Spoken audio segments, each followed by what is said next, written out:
Brian True at USA Today. This past year was chock of huge movies, but 2018 is no slouch in that department, either, with the returning Avengers, a new Mary Poppins, young Dumbledore and, yes, Lady Gaga invading our cineplexes. Quite a few familiar faces are back, including Alden Ehrenreich's take on budding cosmic smuggler Han Solo in Solo, a Star Wars story in theaters May 25, Ryan Reynolds' Merc with a Mouth in Deadpool 2 June 1, his mutant pals in X-Men Dark Phoenix November 2, and a heap of dinosaurs in Jurassic World Fallen Kingdom June 22. Hey, even Dakota Johnson and Jamie Dornan finish out their erotic saga just in time for Valentine's Day with 50 Shades Freed Feb.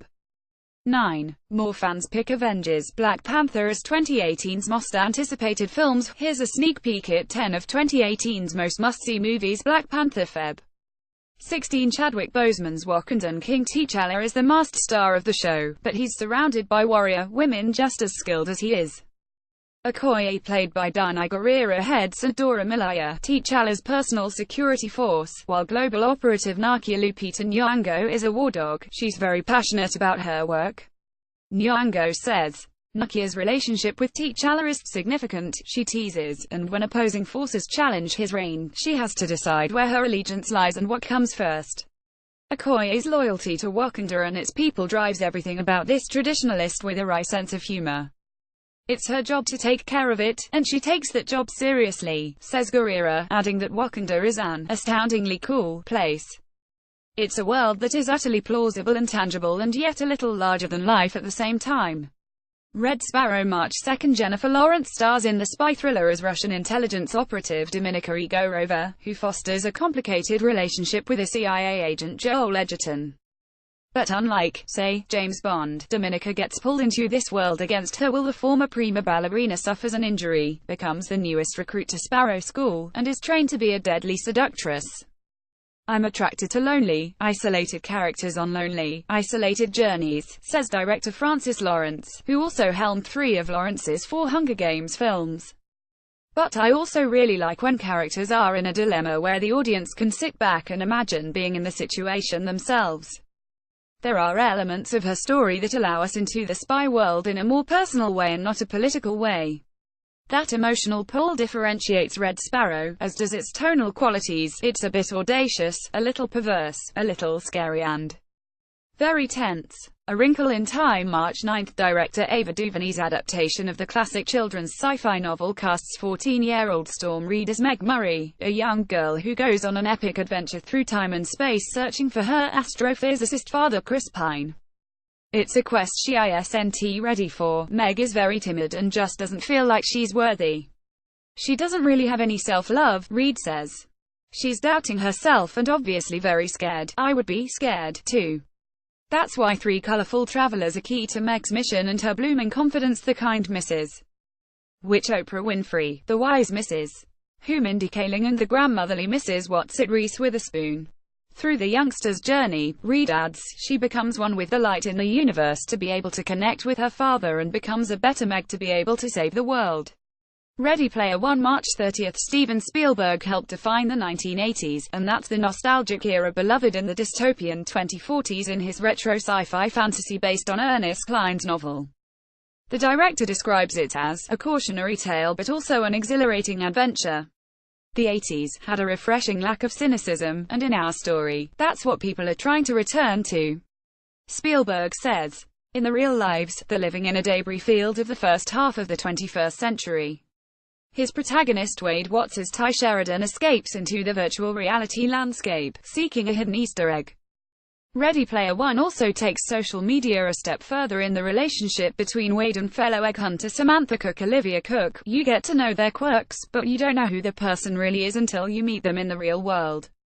So there's always that doubt, are they telling the truth about themselves? The New Mutants April 13. In launching a horror-themed franchise with young superpowered mutants, director Josh Boone pulls more from Stephen King and One Flew Over the Cuckoo's Nest than the operatic sci-fi of X-Men. New Mutants is a haunted house movie in an asylum setting, where 5 teenagers, sorceress magic Anya Taylor-Joy, lycanthropic wolfsbane Maisie Williams, propulsive cannonball Charlie Heaton, solar-powered sunspot Henry Zaga and psychic mirage Blue Hunt, are held captive in a psych ward. These kids could care less about being X-Men. They're so messed up and have had such horrible things happen. They're just trying to figure out how to get out of this situation, says Boone, who based the film on the New Mutants comic books he and co-writer Nate Lee grew up with in the 80s. We just tried to pull this back and make it performance and character-driven, and more grounded and credible than X-Men movies ever are. Avengers Infinity War May 4th. All of Marvel's mightiest heroes heed the call in the third Avengers film. And that means never-before-seen pairings like Tony Stark, Iron Man Robert Downey Jr. fighting alongside Doctor Strange Benedict Cumberbatch, and Thor Chris Hemsworth meeting the Guardians of the Galaxy. Downey's 5-year-old son watches the opening sequence to the Guardians sequel on a loop, and now I get to tell him that I know those guys. Maybe I can even introduce him to a raccoon one day, if he's lucky, says the actor, who reprises his role for the 9th time and teases another confrontation with former friend Captain America Chris Evans. That's the hardest for me, because I look at Evans and I just want to go over and smell him and tell him he looks cool in those sunglasses when he's walking over to have lunch. And then I'm just staring daggers at him, getting mad. But even that relationship is going to take a turn. A Star is Born October 5. Bradley Cooper directs as well as stars in the fourth telling of this classic love story. Country rocker Jackson Maine Cooper realizes his career has peaked at the same time he falls for up-and-coming chanteuse ally Stefani Germanotta, aka Gaga. Cooper compares starring alongside the pop singer with learning how to dance with Jennifer Lawrence for Silver Linings Playbook. There's nothing better than to put two strangers in a vulnerable situation to get to know each other, the actor says. It really was a barter with Gaga. You're going to share all the music and I'm going to share everything I've learned from what I do. I completely gave myself over to her in that department.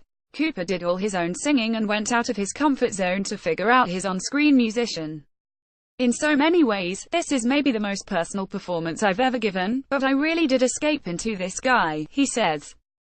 Fantastic Beasts: The Crimes of Grindelwald, November 16. The first Beasts introduced magizoologist Newt Scamander Eddie Redmayne into the Harry Potter movie universe, and the action shifts from 1920s New York to Europe in his next adventure, which debuts Jude Law as a young Albus Dumbledore. Decades before the wizard will help Harry, Dumbledore is a teacher at Hogwarts who refuses to conform to the status quo, and is passionate, mischievous and an inspiration to his young students, says director David Yates. Dumbledore sees Newt as a kindred spirit, an outsider, who is misunderstood. They recognize each other's strengths and vulnerabilities.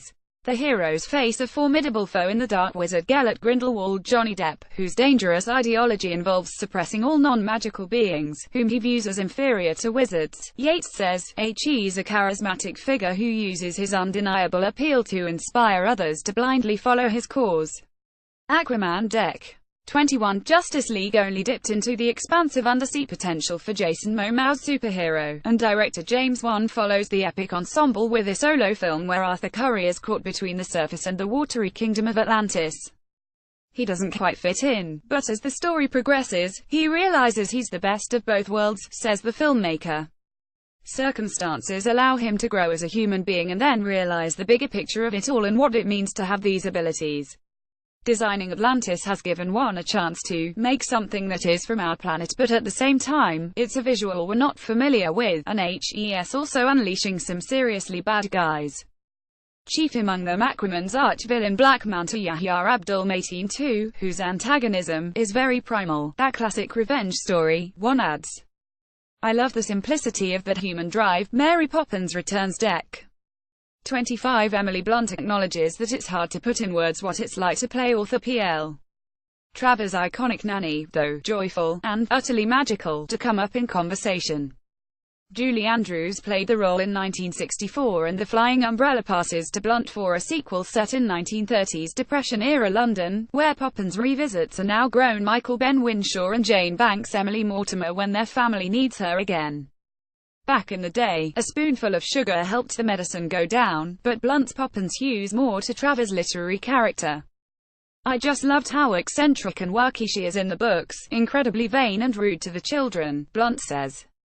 As a British person, I really responded to that lack of saccharine relationships. I find it comforting the idea of someone just sweeping in who's nonsense and cleaning everything up and making everything right again in a magical way that's not sentimental.